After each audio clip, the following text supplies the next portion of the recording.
বাড়ি কেনার জন্য অথবা জমি কেনার জন্য বিদেশ থেকে টাকা পাঠাইলেন, কিন্তু সে টাকাতে দেখা গেল বাবা অথবা ফ্যামিলি অন্য মেম্বাররা, ভাই হতে পারে, বোন হতে পারে, অথবা আত্মীয় স্বজন কেউ দেখা গেল সে জমি দিয়ে বা সে টাকা দিয়ে জমি কিনলো, কিন্তু সে জমিটা আপনার নামে না লিখে অন্যজনের নামে লিখে দিল।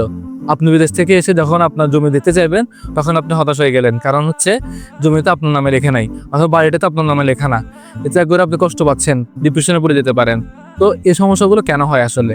এই সমস্যাগুলো হয় বেসিক্যালি আমরা যখন প্রবাসী থাকি আমাদের সাথে আমাদের ফ্যামিলির একটা দূরত্ব তৈরি হয়ে যায়, আমরা রেগুলার তাদের খোঁজ খবর রাখি না।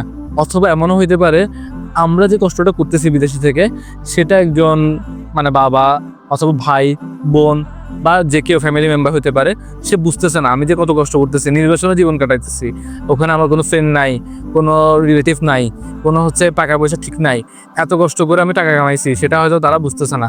তো এই বিষয়টা বুঝাবে কে? বুঝানোর দায়িত্ব টাকার, সেটা দায়িত্বটা হচ্ছে আপনার।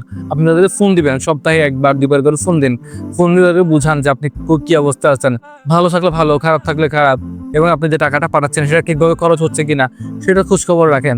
এতে করে দেখবেন ফ্যামিলিদের মধ্যে একটা ম্যানেজমেন্ট তৈরি হবে, পাশাপাশি আপনার সাথে আপনার ফ্যামিলির সম্পর্ক তৈরি হবে, এবং আপনি যে টাকাটা যেখানে খরচ করতে যাচ্ছেন সেটা ঠিক সেভাবে সেখানে ইমপ্লিমেন্ট হবে ইনশাআল্লাহ।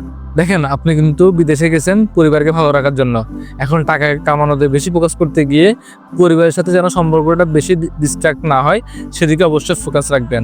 আর যারা অলরেডি বিদেশে গেছেন, অনেকদিন যাবত বিদেশে আছেন, তারা তাদের লাইফে যদি এরকম কোনো প্রবলেম ফেস করে থাকেন, সেটা কিভাবে কাটিয়ে উঠছেন অথবা কেন এই প্রবলেমগুলো ফেস করছিলেন সেটা চাইলে আমাদের কমেন্ট বক্সে বলতে পারেন। তাহলে অন্য ভাইরাও সচেতন হতে পারবে, তারা আপনাদের থেকে উপকার পাবে ইনশাল্লাহ। ভালো থাকবেন। আসসালামু আলাইকুম।